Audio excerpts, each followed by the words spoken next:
Nós estamos em fase de transição de ministério pastoral. Pastor Sinésio e irmã Sônia estão assim na reta final e novo pastor chegando. Então é óbvio que os estudos e os sermões dessa época são para a gente se concentrar nessa fase da transição. E o texto que me veio é Efésios 4, de 11 até o 16. É bem conhecido, mas talvez uma perspectiva diferente. Quero trazer para vocês hoje. Caiu nas minhas mãos um tempo atrás um livro chamado A Forte Mão de Deus, que compara os 5 dons ali de Efésios 4:11 com os dedos de uma mão. Então ali o texto pode abrir a palavra, eu vou seguir a linguagem de hoje, vocês têm outras versões aí na mão, então pesquisem aí na Bíblia, Efésios 4:11 até o 16, e tem uma lista no capítulo 4, versículo 11, com 5 dons que Deus deu para a igreja. Antes já fala de dons, versículo 7 diz que cada um de nós recebeu uma graça, um dom, uma capacitação, um presente, uma dádiva de Deus. A palavra em grego é charis, e a palavra dom é carisma, então a raiz está ali. Também o versículo 8 fala de dádiva, de presente que Deus nos dá. E daí, no versículo 11 diz o que ele deu: 5 dons para a igreja, pensando na liderança da igreja especialmente. Os 5 dons são apóstolo, profeta, evangelista, pastores e mestres na igreja. Me ajude a entender aí, qual desses 5 deles é o apóstolo? Quem tem coragem? Qual dos 5 deles é o apóstolo? Esse aqui, ó, indicador. Não, esse é o profeta, é você. O profeta aponta o dedo. Está apontando o dedo, a palavra de Deus para você. Qual é o apóstolo? Esse aqui. O apóstolo é diferente. O apóstolo é o dedão, é o polegar, é diferente.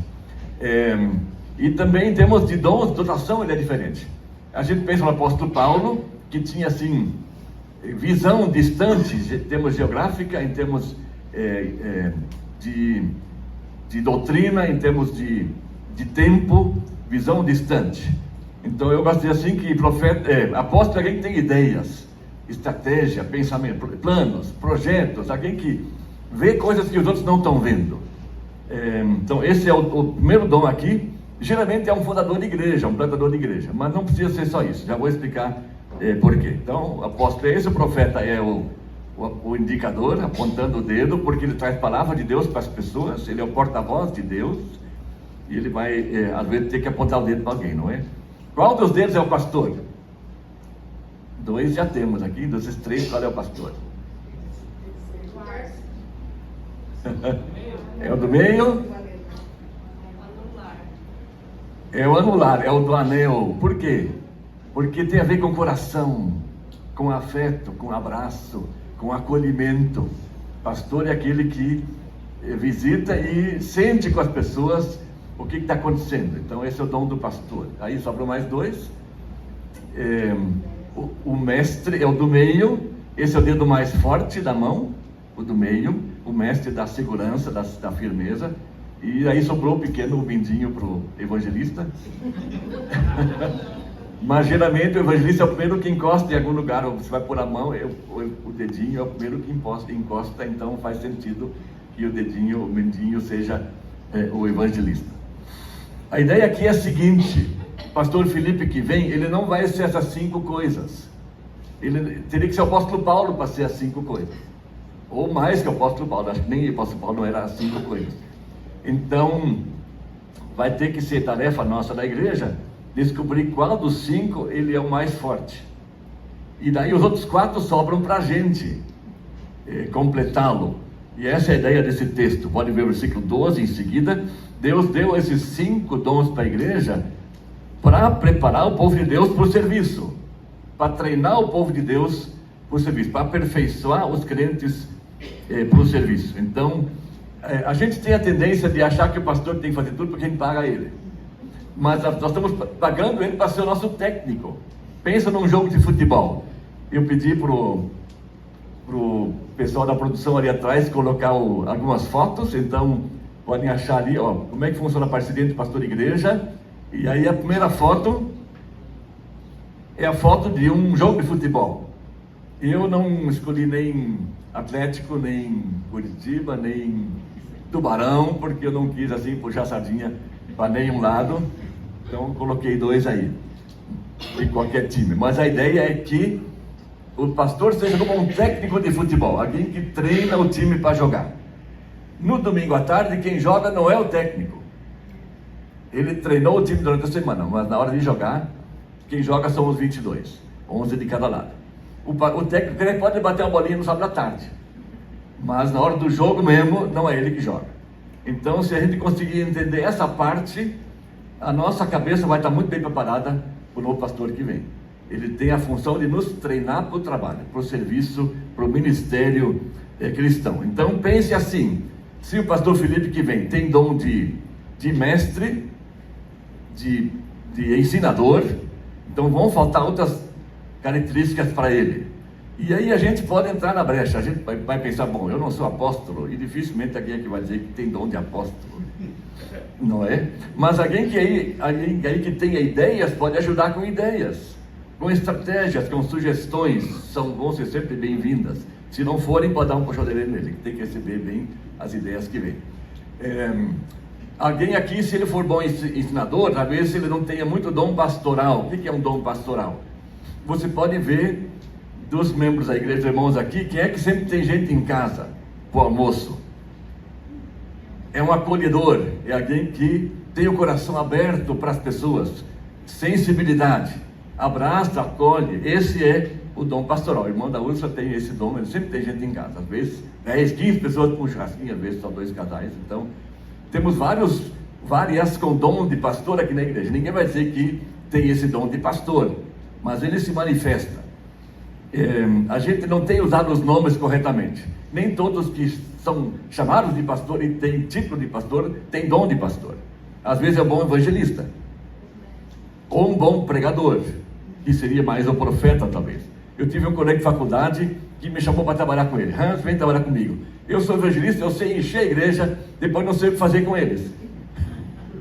Então precisa de um ensinador para andar com ele, para treinar os crentes que ele trouxe para a igreja. Então essa é a primeira resposta para a pergunta inicial ali, como é que funciona a parceria entre pastor e igreja. Ele está aí para nos treinar para o serviço.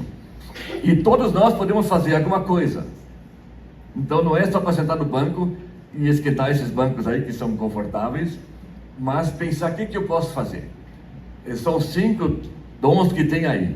O apóstolo é o que tem ideias, sugestões, coisa prática. O profeta é o que recebe de Deus palavra para levar para os outros. Não precisa ser um pregador aqui na frente.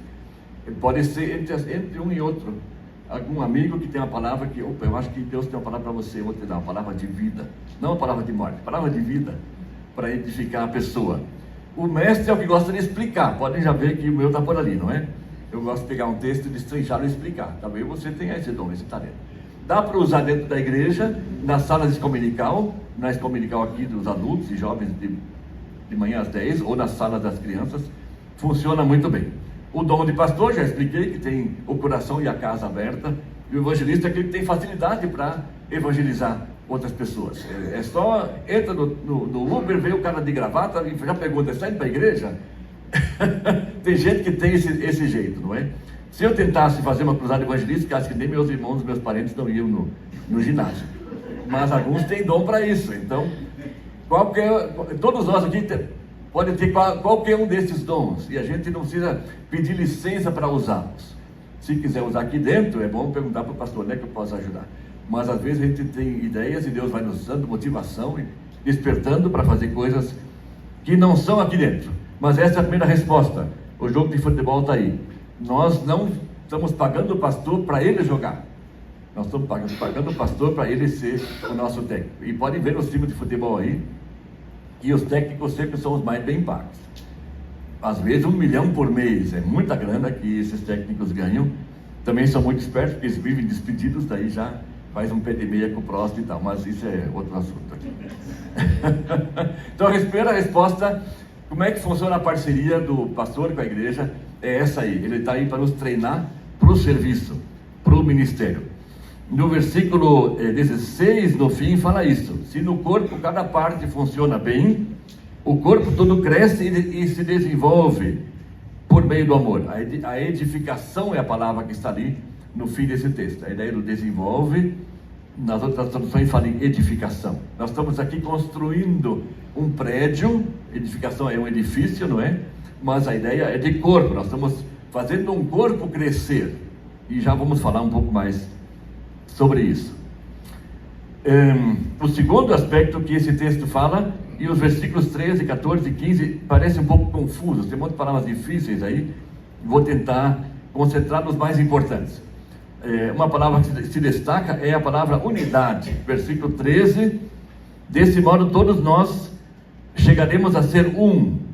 E depois lá embaixo no 16 de novo, todas as partes devem ficar ligadas entre si por meio da união de todas elas. No versículo 13 de volta, ele fala de como é que a gente chega nessa unidade, o que compõe essa unidade. Aqui temos 3 palavras: a palavra fé, a palavra conhecimento de Jesus e a palavra de altura ou maturidade. Unidade na fé, é só voltar para o começo do capítulo, os primeiros 3 versículos tem 7 coisas em que nós devemos ter unidade de fé, pensar e crer a mesma coisa.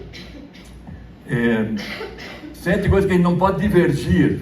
A gente pode ter diferença de opinião em várias coisas, mas tem algumas coisas que a gente tem que ter maturidade, unidade de fé. Eu pus ali uma segunda foto, podem colocar ali no ponto 2, para a gente entender um pouco do que eu estou falando. E também no versículo 16, como eu já falei, não é? As partes do corpo ligadas por meio da união de todas elas. Não. A palavra união ali é a ideia de ajuda, de cooperação, para estarmos todos juntos. Na fé, temos a mesma convicção em 7 itens, e no conhecimento de Jesus. Aqui eu pus 2 fotos que ajudam um pouco a entender que ele está falando de corpo, não é? Se você separa um corpo em várias partes, você não tem mais um corpo, você tem um açougue. Que é o lado direito ali. Então, não é para a gente ver como se fosse um açougue. Cada peça separada da outra. Todas estão mortas. Não há mais vida no corpo, o sangue não flui mais. Então, é uma advertência para a gente não viver desligados uns dos outros, mas em unidade, ligados uns dos outros. Se cada parte funciona bem, então o corpo todo funciona bem. E daí eu pus do outro lado uma foto do meu filho Samuel, que é um jogador de vôlei, agora já aposentado, mas não deixou a barriga crescer, ele continua mantendo o físico, 2 metros de altura, um palmo mais que eu. Vocês pegam ele no Instagram, Samuel Fux Oficial, vão ver ele fazendo ali ginástica, e todas as partes, todos os membros do corpo funcionam bem para fazer esse corpo funcionar. Ele é como dizem, um pedaço de mau caminho, então está solteiro, pode orar por ele. 40 anos, mas um corpo bonito. A ideia que o texto fala é de um corpo bem ajustado, um corpo bem treinado, um corpo saudável, um corpo que faz ginástica, que malha e vai para a academia, para que fique bonito e saudável e funcione bem nas funções que o corpo tem. Nós podemos, não sei se vocês, alguns lembram que desde jovem a gente fazia esquetes de brincadeira, imaginando como se um dos membros do corpo fizesse greve.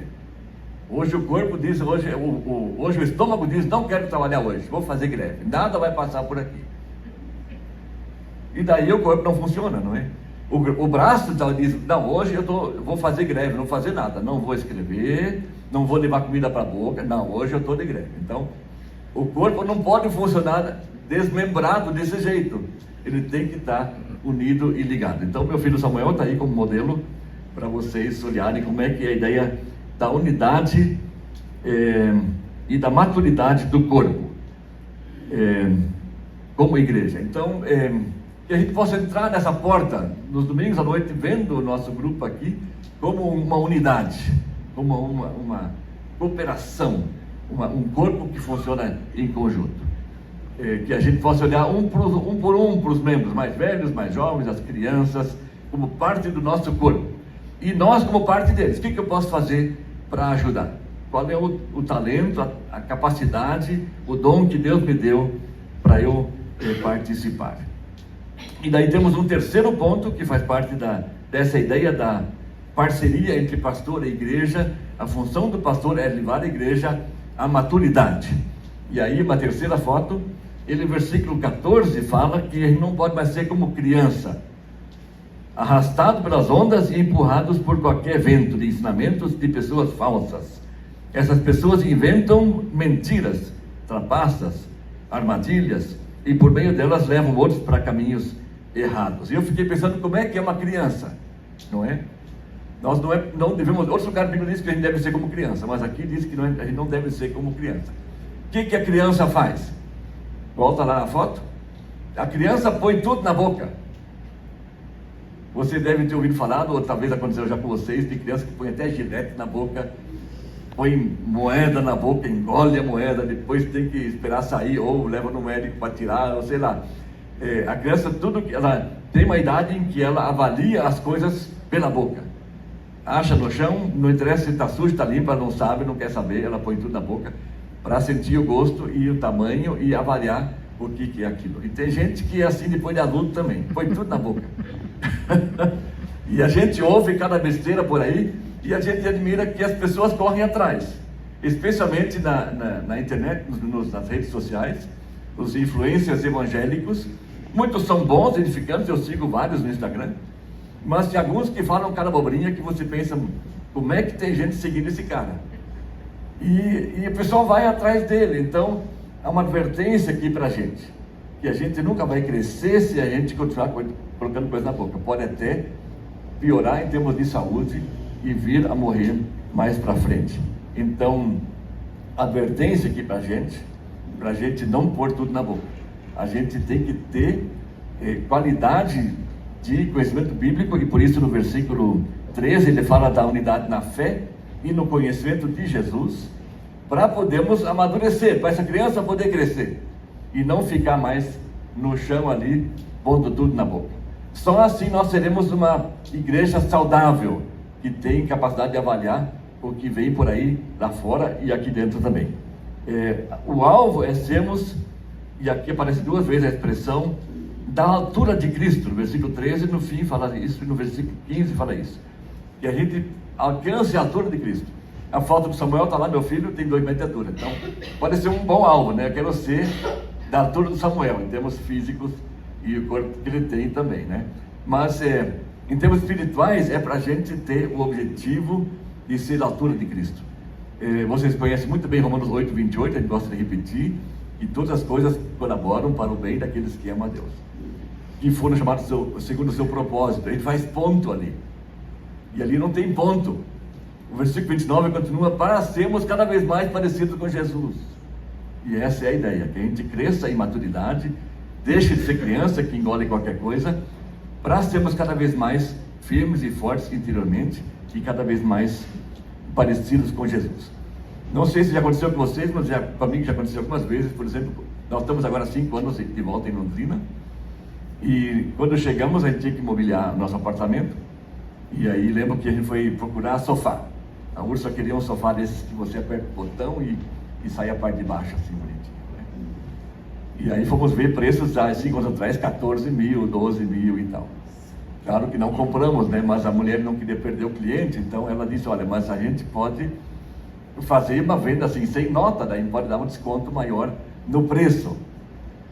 E daí ela olhou para mim e disse, a não ser que o pastor não concorde. Ninguém tinha falado que eu era pastor, nem tinha aberto a boca ainda. Então nós temos que viver uma vida de um jeito que as pessoas olhem para a gente e pensem, mas tem uma coisa diferente ali. Ele é diferente, ela é diferente, ela se comporta diferente, tem uma aura diferente, se quiser dizer assim. Que a gente seja cada vez mais parecido com Jesus. Então, na nossa conduta, nas decisões que a gente toma, na ética da vida diária, que a gente chama a atenção das pessoas pelo jeito que a gente é, cada vez mais parecido com Jesus. Está nos versículos 13 e 15. Uma palavra que eu não comentei, mas que aparece no meio ali, versículo 15, que fala de como funciona essa unidade e esse crescimento, falando uns aos outros a verdade em espírito de amor, com espírito de amor. E no versículo 16, no fim, o corpo cresce e se desenvolve por meio do amor. O que nos une deve ser essa, vamos dizer assim, atração uns pelos outros. Nós não podemos, como no açougue, viver ao lado uns dos outros. 2 inimigos do Evangelho são não falar a verdade e não se interessar pelos outros. E aqui o contrário, então, é falar sempre a verdade com sinceridade, sem agressão e se interessar pelos outros. Abraçar, ter carinho, ver se alguém está em necessidade. Hoje quase 10 falaram que estão doentes, então bastante serviço aí para a gente visitar, ou orar, ou telefonar, para mostrar interesse uns pelos outros. Então, a conclusão desse texto, para não nos alongarmos mais, pode pôr o fim ali, depois do ponto 3, qual é a palavra que resume esse texto? Pensando na parceria entre o pastor e a igreja. Para mim, a palavra que resume, cadê? Ixi, não veio. Meu pai trabalhou muitos anos com cooperativismo, e ele tinha na parede um quadro, ali a palavra cooperação. Meu pai tinha na parede um quadro com 2 burros amarrados um no outro com uma corda que tinha assim mais ou menos 2 metros um do outro. Quem trabalhou com cooperativismo já viu esse quadro. E os 2 burros, assim, no meio da sala, e de cada lado tinha um monte de feno. E os burros então querem comer esse feno. Aí eles vão, mas a corda estica, eles não conseguem chegar no feno, nem aqui, nem ali. Daí eles voltam para o meio, pensam, o que a gente faz agora? Daí eles pegam embalo, para ver se conseguem chegar no feno. E os 2 se esguelam na corda, porque a corda é curta. Até que eles descobrem que se eles forem os 2 juntos comer o feno desse lado, e depois os 2 juntos comer o feno do outro lado, eles vão comer feno até não querer mais. Então, a ideia de cooperação é essa, de nós fazermos juntos as coisas de Deus. Então, que essa palavra fique gravada na nossa mente hoje à noite. O novo pastor está chegando aí. Como é que essa igreja vai crescer? Como é que a gente vai crescer? Com cooperação. Ele trabalhando para edificar a gente e a gente trabalhando para fazer o corpo crescer. O corpo de Cristo. Qual é a minha parte? O que Deus está me dando para eu fazer? Pode ser uma coisa muito simples. E ninguém vai dizer isso para você. Você pergunte para Ele. De manhã cedo, quando você levanta, Senhor, qual é a minha parte? O que eu posso fazer? Pode ser coisa bem simples que ninguém às vezes está vendo. Mas não precisa. Ele está vendo. E Ele vai ajudar você a fazer. Então, está aí o desafio para a gente, o novo pastor chegando. Que Deus nos ajude. Amém? Regiane?